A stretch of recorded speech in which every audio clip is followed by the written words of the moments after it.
What are you looking at? The film The Devil Wears Prada is a movie based on the high-end fashion industry in New York. The plot is about a girl named Andy who is looking for a job.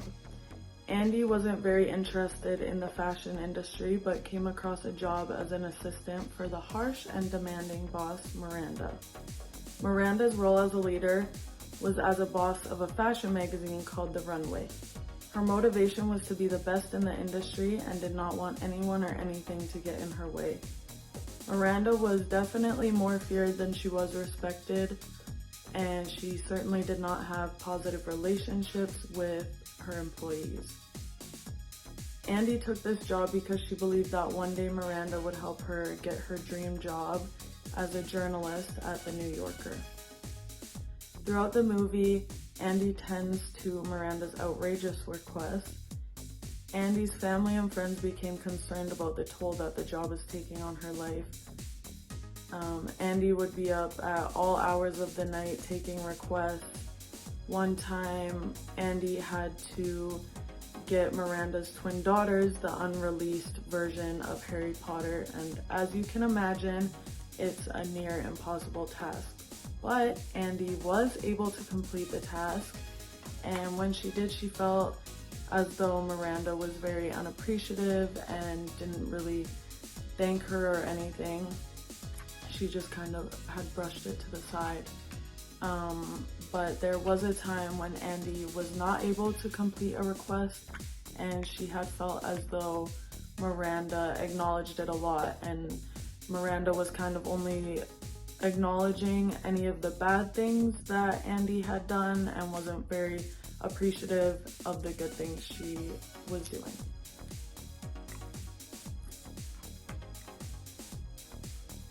Andy seemed to completely lose herself throughout the movie. She had ended up losing her family, her friends. She even had changed the way that she dressed throughout the movie. She had lost her boyfriend, and she just didn't really believe in the same stuff anymore. She didn't really stand for the same things that she did at the beginning of the movie. When Andy learned that Miranda backstabbed one of her own workers, that was Andy's last straw, and she had decided that she was done working at the Runway for Miranda.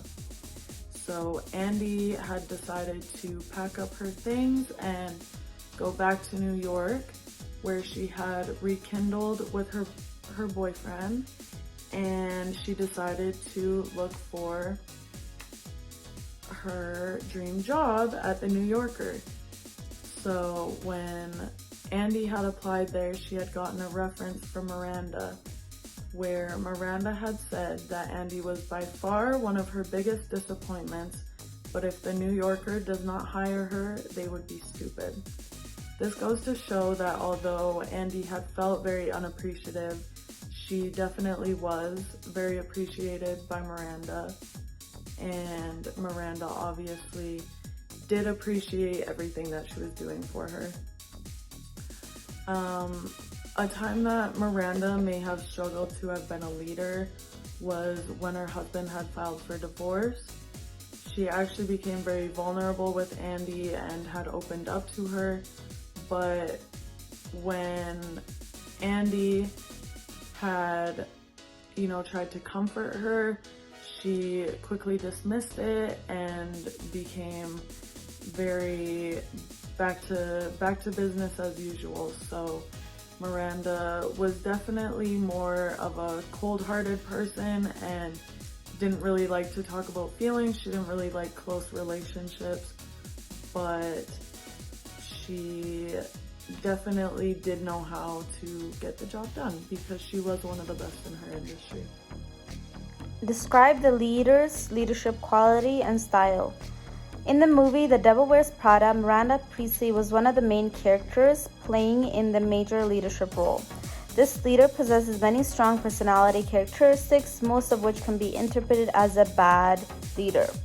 The Myers-Briggs is a personality typology indicator used to better understand personality preferences from the perspective of the viewer. Miranda's personality is seen to fit best with the ISTP personality type because this character is action-oriented, logical, analytical, spontaneous, reserved, independent, enjoys adventures, and skilled at understanding how things work. Miranda's moral dimension is seen many times during the film, portraying an unethical leader. This is shown by her tendency to diminish others' dignity, dismissive attitude to her followers, as well as the excessive promotion of self-interest. Examples from this movie that illustrates these traits are seen when Miranda makes the new assistant, Andy, go on a wild goose chase to find the unpublished Harry Potter book for her kids. During the scene, she is seen threatening the new employee's job if they didn't comply and get it done in her appointed time frame. Miranda is also seen being very dismissive toward her employees whenever they try to have an input.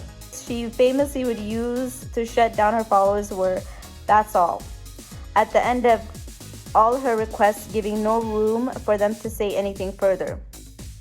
A leader who is driven by moral leadership knows right from wrong, seeks justice and honesty, which are one of the many necessary leadership traits Miranda lacks. Miranda's conflict management style is avoiding, especially conflict that is emotionally charged. It is seen in many scenes where the leader was faced with emotional evoking conflict with both her inner self and others, where she would try to avoid feeling anything even though it is clearly affecting her. This leader's motivational style seems to be hostile and threat-induced, specifically threat to job security, as she would always use the saying, "Million girls would kill for this job." Miranda has a transactional leadership with her followers. We see that when the new assistant, Andy, starts to catch up on Miranda's ridiculous demands. When Andy starts to get more recognition for her work, and the older assistant starts to get treated by Miranda poorly. This type of transactional leadership style discourages innovation and causes decline in motivation for the team. The Johari window is a tool used to understand the conscious and the unconscious self characteristics one possesses that is known to self, unknown to self, known to others, and unknown to others. Miranda has her emotional self hidden that is unknown to others. This is seen in the scene when Miranda says to Andy, "You remind me of myself when I was your age." Andy, being a young and lively, gives us an idea of what kind of person Miranda knew herself to be in the past. Unknown to self but known to others is how much Miranda wants a normal life but insists this is everything she ever wanted. Famously say, "Oh, don't be silly. Everyone wants this. Everyone wants to be us." But she is empty on the inside in her current life. Miranda uses coercive power to gain respect and loyalty from her employees. There are many examples of this in the film where Miranda uses coercive power to get her way. One good example is when she started to like Andy more than her old assistant and asked Andy to go to Paris Fashion Week with her, and Andy wanted to decline the offer but was blatantly told that if she doesn't go to, I quote, "not bother coming to work tomorrow." Was Miranda's leadership effective or ineffective? So at the beginning of the movie, we can appreciate how when the employees knew she was getting to the office, all of them started panicking. At the beginning of this scene, we can interpret that maybe it was more for respect, but it was fear. So that can show how the leadership was not effective. Also, we can notice how at the beginning of the movie, it was mentioned to Andy that the last assistant was not working on the Weather Channel, and we get that as it was a bad reference of a job. So from this, we can see the social impact and the social power that Miranda's opinion has. So all of the employees respected her because they could affect their whole life, like their whole professional career. So that's why it was so important to follow all the indications and agree to all the opinions of Miranda's. And also Runway, the magazine, it was not a team.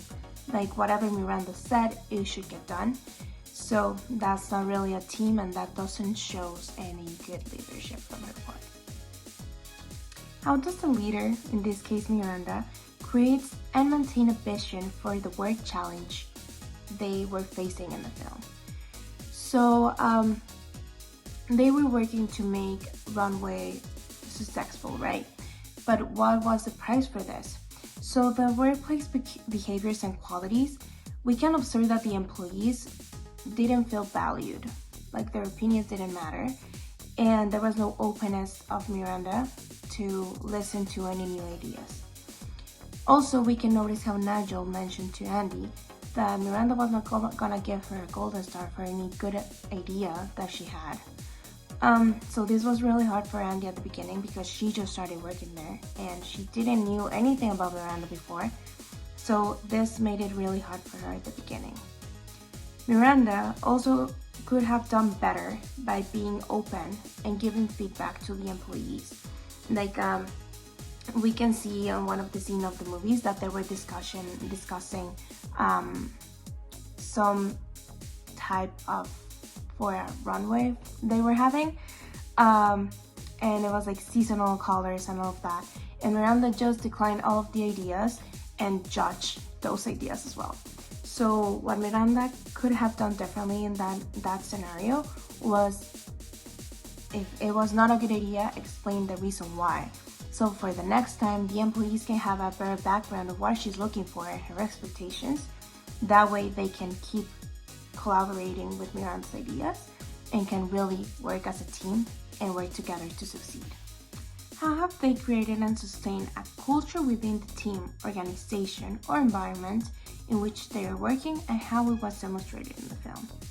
So team culture focuses on collaboration, in which there are multiple opportunities for the employees to work within a team. So in the movie, Miranda will ask for solutions or ideas, but she will decline all of them. So they all were working for the same mission, that was keeping Runway as a successful magazine as it is. So we can notice how all the employees were maybe not really motivated to really make the magazine better. It was more to creating a good impression of Miranda so she wouldn't ruin their future. So I don't think that motivation was on the right track. It was more on their personal success more than really working for the company and making the company succeed. Also, this type of things of Miranda don't listening to any other opinions limits the personal and professional growth of the employees. And this is really important for team culture, is to respect the employees' personal time. So we can notice how Miranda's assistants were just behind her, like they will be off the clock and she will just call and they will have to answer and be right away or doing what she's asking for. So this can go to burnout, and we can see how that happened to Andy and how she was not taking care of her personal life, her family, her friends, just to be working.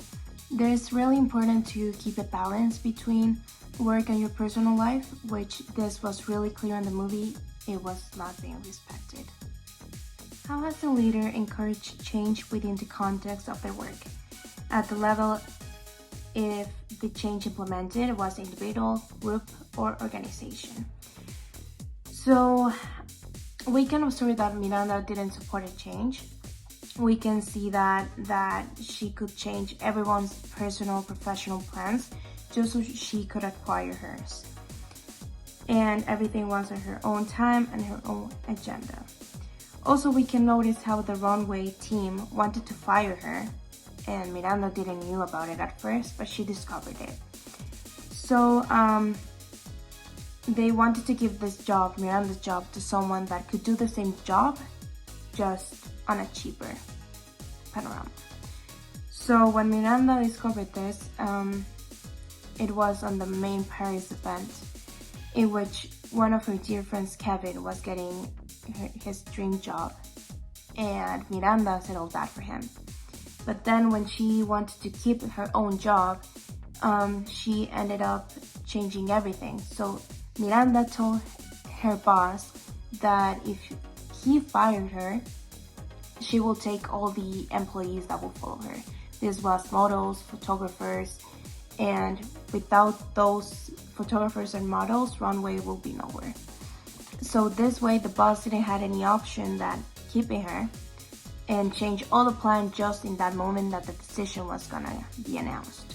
So by this, Kevin lost his dream job and Miranda didn't warn him.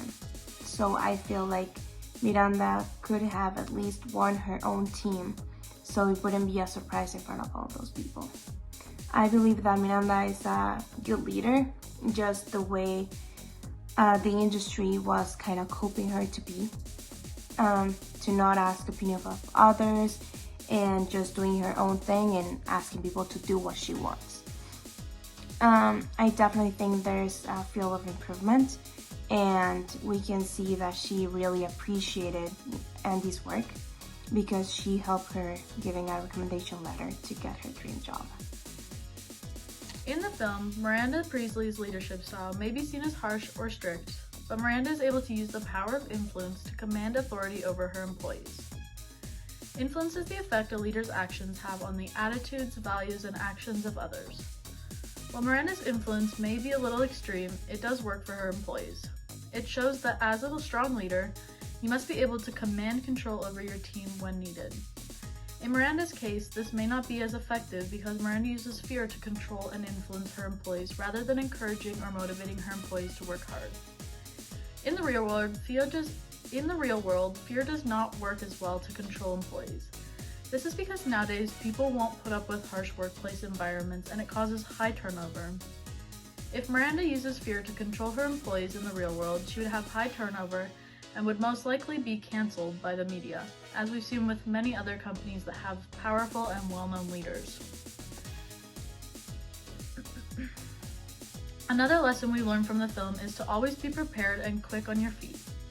When Andy first met Miranda in her interview, Miranda judged her before even knowing her credentials. Miranda tried to throw Andy off by commenting on her clothes and appearance. However, Andy was quick on her feet to point out that she's a hard worker and it doesn't matter what she's wearing. In the real world, this kind of quick thinking and resilience would help Andy to be able to set boundaries and stand up for herself. This is important because it shows how being prepared can help set you apart from other employees, and it can be an appealing trait to leaders. On the other hand, while it's good to always be prepared and willing to work, you also have to know where to draw the line.